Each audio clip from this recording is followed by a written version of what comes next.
The Language IA, Comprehensible Input for Learners, ongi etorri. Gaur, hizkuntza berezi batean murgilduko gara, entzule. Euskara. Ba Europako mapa linguistikoan ia uharte bat bezalakoa da, ezta? Hori da. Inguruko hizkuntzekin, familikiderik izuen altxor bat. Hizkuntza isolatua. Ezin do Europarra. Aztertuko dugu pixkat zergatik denain berefia. Bai, hala da. Euskal Herrian hitz egiten da. Pirinien mendebaldean. Espainia eta Frantzia arteko lur eremu horretan. Eta zenbat hiztun ditu gaur egun gutxi gora bera? Kalkuluen arabera, 800.000 lagun inguru izango dira. Euskal Herritar guztien eren bat, agian. Ez dago gaizki kopurua, baina pentsa, atzean milaka urteko historia dauka. Hori da, eta historia horren hasiera hori bai dela misterioa. Bai, jatorria. Oso ilun dago, ezta? Badakigu aide ezagun bakarra akitaniera zaharra dela dirudienez. Bai, akitanierazko idazkunetan agertu diren izan batzuk, tipo neskato edo kizon. Bai, horiek oso argi lotzen dira gule neskato eta kizon hitzekin. Ematen du zuzeneko lotura dela. Hori da, baina hortik aurrera, teoriak egon dira. Iberiarekin lotu nahi izan da, Kaukasoko hizkuntzekin. Baina froga sendorik gabe, ezta? Esan nahi dut hipotesiak dira gehiago. Bai, hipotesiak. Egiaztatuko lotura bakarra, akitanierena da gaurkoz. Pentsa, mendebaldeko Europan, hizkuntza indo-europarrak iristza aurretik, hitz egiten ziren hizkuntzetatik, bizirik geratzen den bakarra izan liteke. Eta nola demontre iraundu? Isolamenduagatik bakarik? Faktore bat baino gehiago egongo dira tartean. Lurralde menditzua izatea lagunduko zuen, noski, isolamendu errelatibo horrek. Ulertzen dut. Baitera aipatu izan da, neolito garaiko nekazaren etorrearekin lotura eduki dezakela. Kardial zeramikaren kulturarekin eta. Baina kontuz, ezta? Lotura genetikoak ez du beti hizkuntza lotura izan nahi. Claro, hori oso importantea da, eta bide batez, aprobetxatuko dut gauzo bat argitzeko. Askotan entzuten da aizkora hitza harrizko aizkoretatik datorrela. Bai, hori entzun izan dut nik ere. Badirudienez ez. Badirudi latinetik datorren mailegua dela astiola hitzetik. Ze interesgarria. Milaka urte bizirik irautea, inguruan hizkuntza erraldoiak edukita, latinan, gero gaztelania, frantsesa. Bai, prezio izugarria jasandu mendetan zehar. Eta garai ilunak ere bai. Pensa frankismo garaian Espainian. Debekatuta eta jasarrita egon zen erabilera publikoan. Hala izan zen, tamalez. Baina prezioaren lekuko mailego asko eta asko ditu hizkuntza romantzetatik. Kalkulatzen da lexikoaren 58%raino ere iristi daitekela. 50 asko da hori. Bai.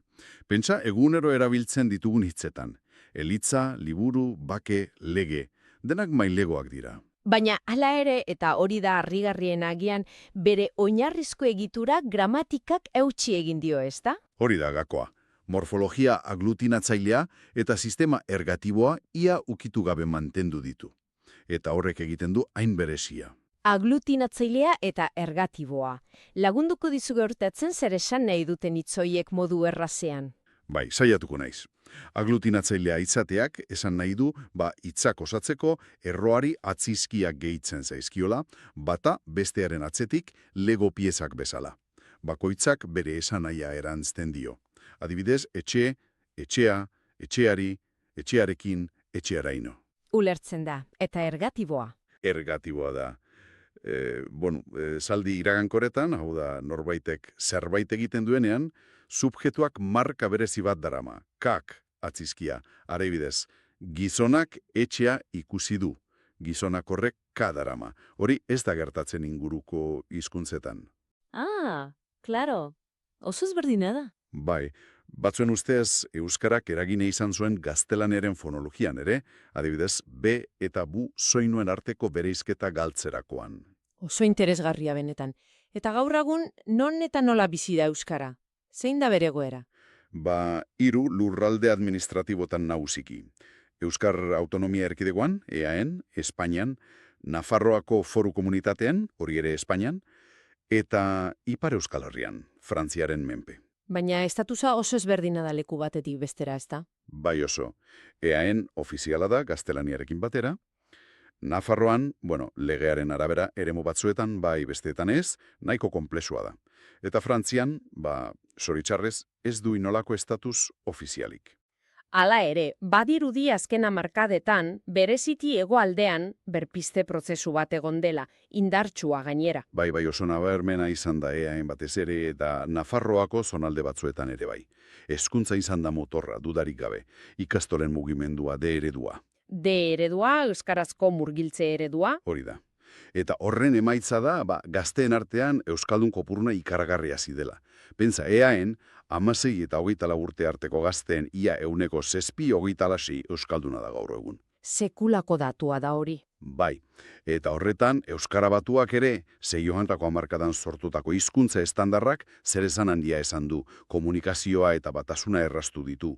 Baina erronkarik ere izango da noski. Bai, claro. Erronka nagusia, orain ezagutzatik, benetako erabilera pasatzea da. Jendea jakin badaki, baina gero kalean erabiltzea. Hoi da, koska. Eta iparraldean egoera zailagoa dela aipatu duzu. Bai, han egoera horrekorra zailagoa da. Hiztun galera egonda, historikoki. Naiz eta azken urteetan egia da, gazteen artean ezagutza pixka bat gora egin duen. Baina ofizialitasunik eza oso muga handia da. Hizkuntza ikasten ari dena dentzat zerbait praktikoa. Agurrak, kortesia formulak, nola esaten dira euskaraz? Begira, oso erratza. Kaixo da agurrik ohikoena. Gero, egunen arabera, egunon, arratzaldeon, gabon, Eskerrak emateko, eskerrik asko, eto mesedez, mesedez. Oso antzekoa. eta galdera erantzun sinpleak, zer moduz? Zer moduz? Erantzuna, ondo, eta zu, adibidez. Eta bai edo ez, Eta joateko, agur edo ikusarte. oso ondo. Eta euskeran, zerbait kontuan hartzeko, aipatu dituzuleen xa eta txe. Bai, hori da, xa beti ingeleseko sh bezala da. Kaixo, etxe, xagu. Eta txe beti txe bezala, etxea, txakur. Perfecto.